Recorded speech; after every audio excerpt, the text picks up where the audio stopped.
Okay, so share ko sa inyo to guys, no. So ngayong araw guys ay merong ipinadala sa atin guys na phone device guys, no. So yung phone device nito guys ay Vivo Y11 guys, no. So yan siya guys. So yung issue nito guys ay kapag ni-charge natin guys ay ito yung lumalabas guys, no. So try natin guys i-charge guys. Yan. So nag-vibrate siya guys, no. Tapos merong siyang lumalabas dito guys na parang phone temperature ba. So abangan natin guys. So kidlat lang guys yung lumalabas guys, no. So yung issue daw nito guys ay hindi mag-charge guys, no. Yan. So yan yung lumalabas guys, no. Phone temperature too high guys, charging stop guys. So yan yung issue guys, no. Nung dinala sa atin guys yung phone device nito guys. So ngayon guys ay try natin ni ano guys, no. Try natin buksan guys banda guys sa charging board niya guys, no. So tanggalin muna natin guys yung charger. Yan. So ang gagawin natin ngayon guys, try natin guys ilinisan guys, no. So baka ano lang guys, baka merong ano lang guys, corrosion lang doon guys sa kanyang charging pin guys or sa kanyang charging board guys, no. So ngayon guys ay simulan natin guys. So ang gawin natin dito guys ay buksan natin guys yung unit nito guys. So dito guys sa pagbukas ng unit nito guys, Vivo Y11, so pwede tayo gumamit ng pang opening tools natin. Or pwede tayong gumamit ng Coco natin guys, no. So sa akin ngayon guys ay prepare ko guys gamitin guys yung Coco ko guys. So papakita ko sa inyo guys.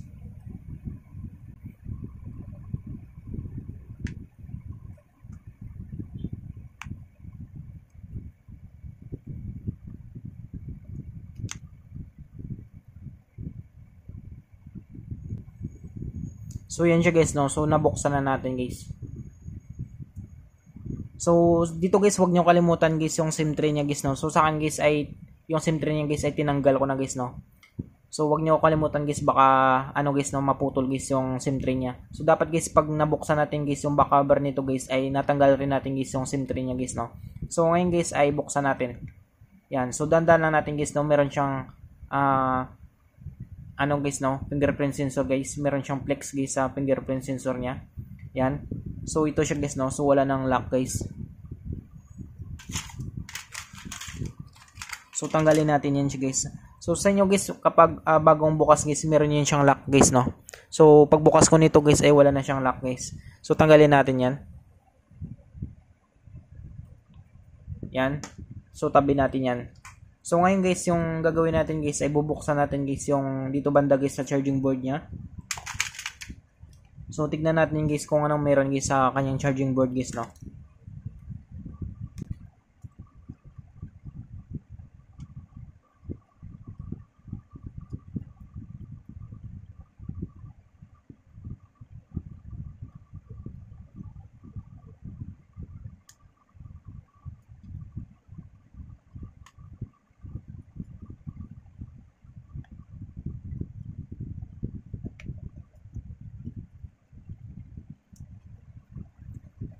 So yan siya guys, no. So natanggal na natin guys yung mga bolts niya guys. So ngayon guys ay try natin buksan guys, no.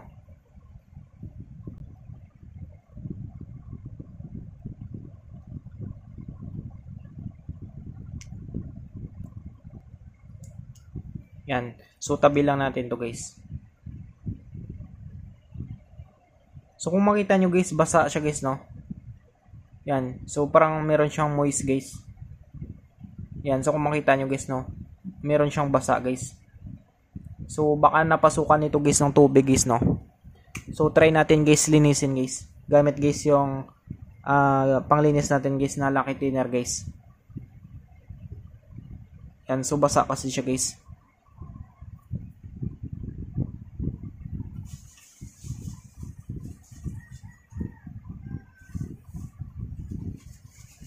So punasan lang natin guys, no.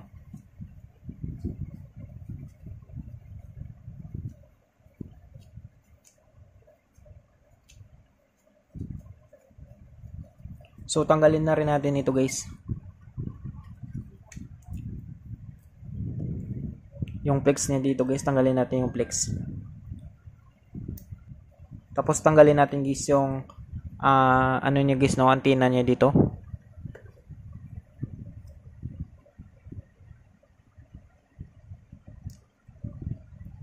Yan, so natanggalan natin guys.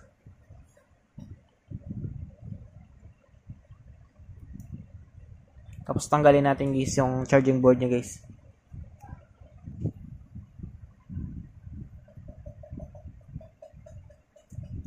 Yan. So para malinisan natin guys, no. So yan siya guys, no. So kung makita nyo guys, meron pa siyang basa dito guys, no. Yan. So basa siya guys. So posibleng ano to siya guys, no. Napasukan siya guys ng tubig guys. Yan. So punasan natin to siya guys.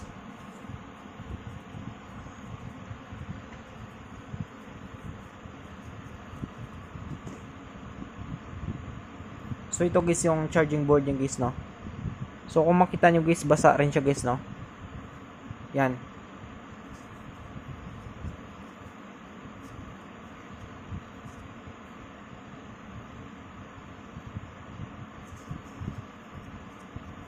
So try natin guys linisan guys, no.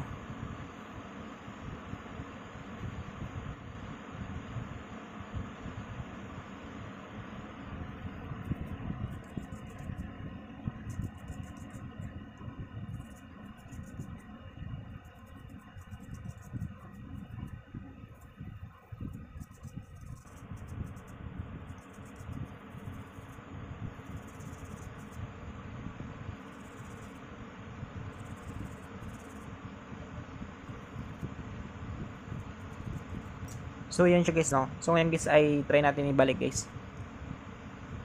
So linisin lang natin konti dito guys, no. So minsan kasi guys kapag nabasa guys ay nagkakaroon guys ng phone temperature too high guys, no. So ngayon guys ay check rin natin guys yung main flex cable niya guys. Yan. Yan. So kung makita nyo guys ay nagkaroon siya guys ng corrosion guys, no. So nakita ko na guys yung issue nito guys. Nagkaroon siya guys ng corrosion guys yung terminal niya guys, no. Kung makita nyo guys yung ngipin niya guys, merong sign na nabasa ito guys, no, or napasukan guys ng moist guys or tubig guys, no. So ngayon guys ay ang gagawin natin dito guys ay try natin guys ipalitan guys ng main flex cable guys kapag lalabas pa rin guys yung phone temperature too high guys, no. So gagawin natin dito guys ay tanggalin natin guys yung battery muna, yung flex ng battery niya guys. So tanggalin natin yan. So try lang naman natin guys, no.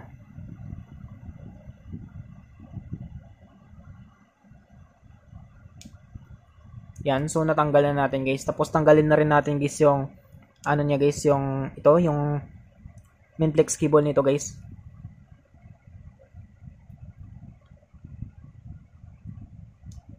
Yan, so natanggal na natin guys. Tapos tanggalin rin natin guys yung battery niya guys, no. Yan. Tapos tanggalin natin to guys yung plastic niya guys, no. So hilain natin to guys para matanggal. Yan, nakadikit lang yan siya guys. So ngayon guys ay possible guys na ito guys yung dahilan guys, no. Kung makita nyo guys ay nagkaroon na siya guys ng corrosion guys, no. Yan. Sign ito guys na nabasa guys, no, or napasukan guys ng tubig guys. Yan. So yung ngipin niya guys ay hindi na guys ano guys, no. Hindi na sila pantay guys. Yan. So sign ito guys na nabasa guys yung charging board guys at napasukan nito guys, no. Kaya nagkaroon guys ng corrosion guys sa charging board niya guys. So ngayon guys ay ang gagawin natin guys ay papalitan natin ito guys. Ito mismong ano na to guys. Itong main flex cable na ito guys. So meron tayong extra dito guys, no, galing din sa ibang unit guys. So ito guys yung extra natin guys. So halos same lang naman sila guys, no. Original din ito guys yung ipapalit natin guys kasi stock ito guys ng nakuha natin guys na main flex guys sa isang device guys, no. So Vivo Y11 din siya guys. So ngayon guys ay try natin install guys, no. Try natin guys install to guys para tignan natin guys kapag magkaroon pa guys ng phone temperature too high guys, no. So try natin guys isalpak ito.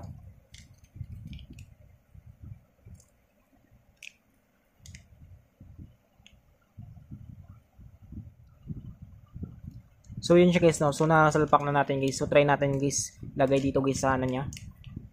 Yan, so install lang natin muna guys. So ayusin lang natin guys, no. Yan. Tapos kunin natin guys yung charging board niya. Yan. So nalinisan na rin natin to siya guys, no. So linisan na rin natin guys yung sa terminal na yun guys.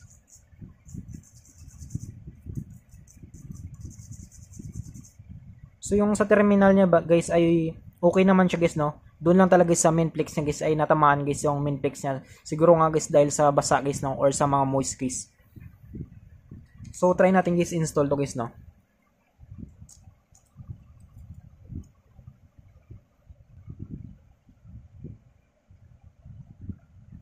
So yan siya guys, no. So na-install na natin guys. Tapos balik natin guys yung battery niya guys.